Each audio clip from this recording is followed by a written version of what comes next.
It has been quite some time since I have vlogged. It's been a few weeks, maybe even a month since I've vlogged. I'm outside in the hammock. I have my snow cone, and I was thinking it was probably a good time to catch you up on where I've been. If you have seen my vlogs before this one, you have seen my cat Posy. She's been pretty much in every vlog, if not every single vlog that I've made this year since I've started my channel. And in the month of July, we lost Posy, and I think partially why I'm able to hop on and vlog today is because I am out of the house. And I just wanted to mention this in case anybody was watching my vlogs. I know if I was watching my vlogs, I would wonder where she was. So I wanted to mention it. She was a special needs kitty. I won't go into the details, but she was a rescue. We got her as a kitten. She had been in a horrible accident. She spent a month at the vet's office going through surgeries, and she has had permanent damage from the time we got her.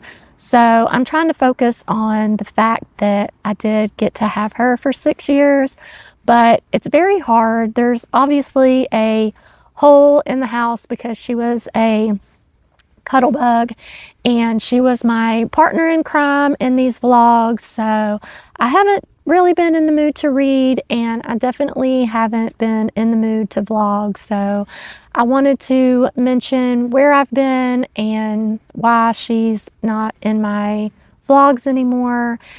And I probably need to do a sit-down video for July because there were a few books that I read, and one, probably my favorite book that I've read the entire year. So I'm going to figure out how to catch us up on those books that I've been reading. Right now I am reading The Ministry of Time by Kaliane Bradley, and I'm very happy with this. I am enjoying it a lot. I'm kind of in a space right now where I need to stop putting so much stock into other people's reviews. I still want to enjoy hearing other people's perspectives on their experience with reading books, but I just got through reading Not in Love by Ali Hazelwood, and I feel like I haven't seen a good review for Not in Love from anyone. I know I'm wrong, but of the reviews that I saw, they all seem to be unanimously negative, and I loved it. I enjoy Ali Hazelwood's books. I enjoy her writing. I did DNF Deep In, but I am going to go back and read that one because I felt like that one was just going to be purely about the spice, and I was bored. But Not in Love was purely about the spice too, and it was really a plot element. So I'll probably go back and read Deep In. But the only reason I'm bringing this up is because I'm in this mood that if I love an author, then I really need to not let my priority put too much weight on reviews from other people. And this is a debut science fiction novel that sounded very interesting to me, and it did have good reviews, sure, but it also had bad reviews, and you hate to enter into a book really not knowing if it's just going to be a bad time or not. And I'm having a really great time, so I'm so glad that I picked this one up. And I am not very far into this. Let me see how many pages. I think it's like 75 pages, 87 pages. And so far, it really does jump into the time travel. I feel like most of the time travel books I've read, they build up to it, or it's some sort of plot twist. But right from the very beginning, you know, our main character is working for the Ministry of Time, and that their charge deals with time travel. And they have these people that they've brought from history that they're having to be kind of their caretakers.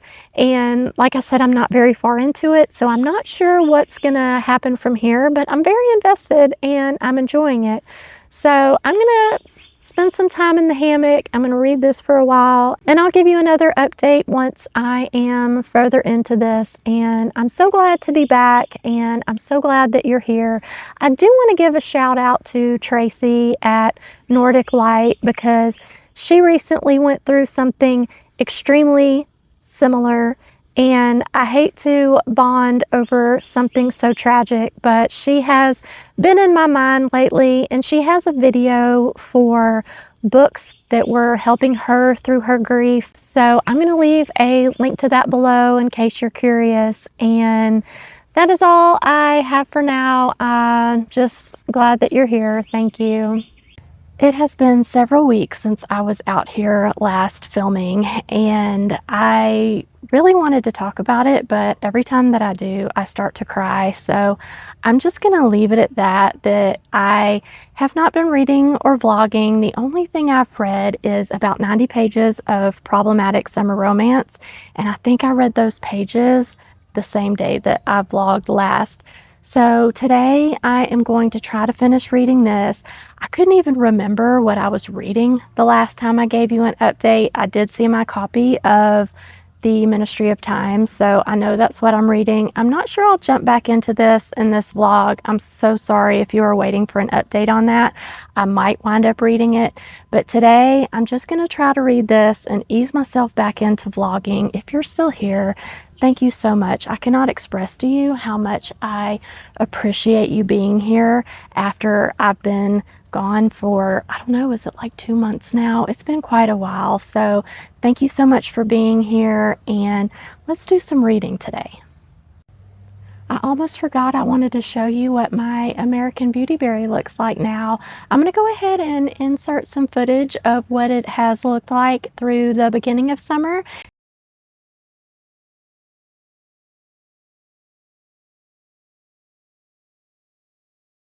And I've been promising that it would turn purple, so I want to show you what that looks like. Unfortunately, it's been purple for a while. I'm sorry. I hate that I didn't get to show you while it was in its full glory, but I do want you to see how purple they get because they are so pretty. The birds have been munching on them, so there's not a whole lot left, but I just think it's very pretty, and I will give you an update on what I'm reading here in just a bit. I don't talk about my kids much for privacy, but one has COVID and the other has strep. So we are going to be spending this weekend at home, laying low, and my husband is currently starting the grill to cook some burgers, and so hopefully I will get some more reading done while I'm out here. I am currently at 130 pages of problematic summer romance, and I went back and I watched my last clip, and I'm so glad that I mentioned Not in Love, because this is a direct sequel to Not in Love. And honestly, you would not be able to tell by the marketing. The covers do not look the same. The front and the back mentions Deep End. It doesn't mention Not in Love at all. And I think it's because Deep End had so much better reviews than Not in Love. And I really hate that that's happening because this really is a direct sequel. I thought that it would probably be like Abby Jimenez's books where there's a mention of the characters, and the romance is similar in that it is a romance between characters that were in Not in Love, but he is his best friend and she is his sister, and all of these characters are very much through this whole book so far, and I assume, giving the setting and why they're there, that they'll continue to be in this entire book. So anyhow, I'm not sure that I'm going to love this as much as I loved this one because it is an age gap romance, and I'm not sure how I feel on that yet. I think it's just going to depend on how this is written and how it goes, but I am enjoying it so far, so that's what I'm going to do. I'm going to hang out in the hammock, and I'm going to read problematic summer romance and let you know how it goes.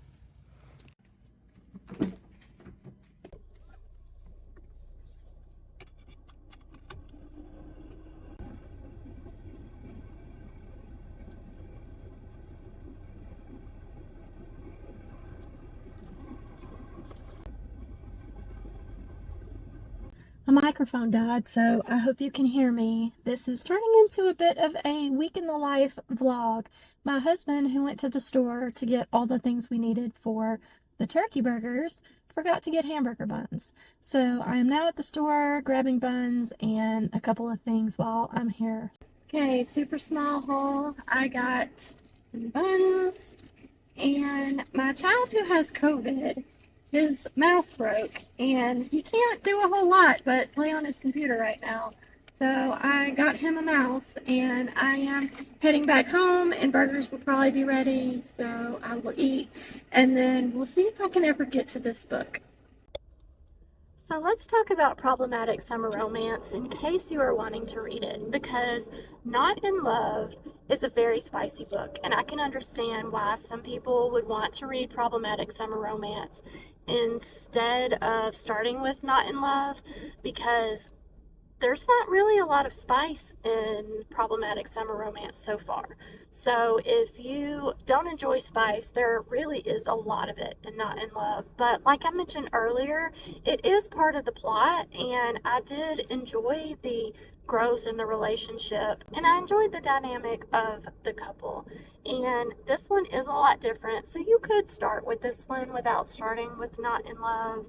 Like I said, she is dating her brother's best friend. They have known each other for quite some time, and she has a big infatuation with her brother's best friend. And you can tell that the best friend feels that way too, but he's a lot older, and so he's not willing to give the romance a try. I assume eventually they're going to have to get together or get back together, or whatever the story is. We are going back and forth between present day and the past. So at this point, I'm 130 some odd pages in. So they have known each other for a long time. They have been friends for a long time. And so we're getting to know their history, and we're getting to know what they're doing on this weekend trip that they're on, having this problematic summer vacation. So if you are interested in reading a summer romance and you're not bothered by age gap, or you're curious about this one, I don't think that you have to start with Not in Love. So I wanted to mention that before I got much farther with this book. But I am enjoying this. I'm enjoying being back in the world. I have really become an Ali Hazelwood fan this year. I'm definitely going to go back and finish her other STEM romances, and I will probably give Deep End another try.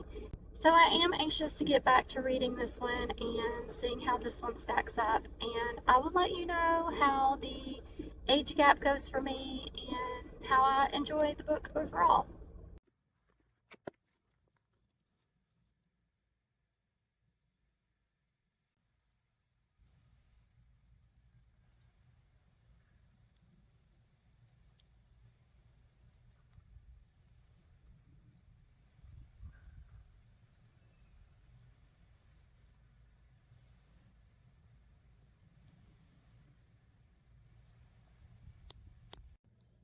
Storm clouds are rolling in, so it feels absolutely amazing out here right now, but I may have to go in soon if it starts pouring.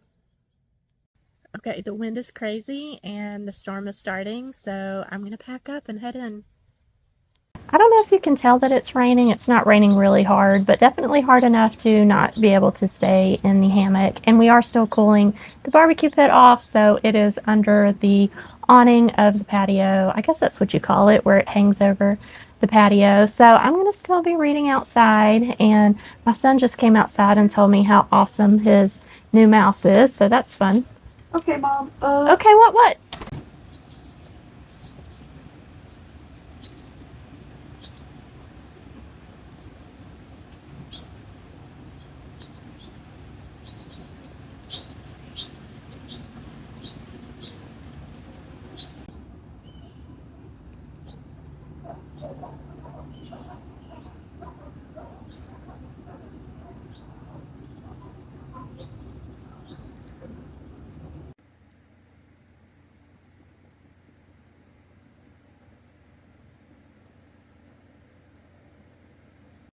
Good morning. I finished reading Problematic Summer Vacation last night, and unfortunately, this is going to be a 2 for me. It wasn't the age gap, but it was the way that the age gap was written combined with their physical scenes. It gave me the ick. So this is going to be a miss for me. I did really enjoy getting to spend more time with the characters from Not in Love and getting to see that full story. So I am glad that I read it, but I'm not sure that I can recommend it, given the way that this made me feel in the end. I am not a fan of the 3-act breakup in any romance. It actually makes it hard for me to read romance, and this time I actually kind of wanted it to stick. So that is not a good sign when the 3rd act comes around and you're like, yeah, this is probably a good idea. So anyway, I'm so glad to be back and to be reading, and thank you once again so much for being here. Be sure to let me know in the comments that you were here, and I will talk to you soon.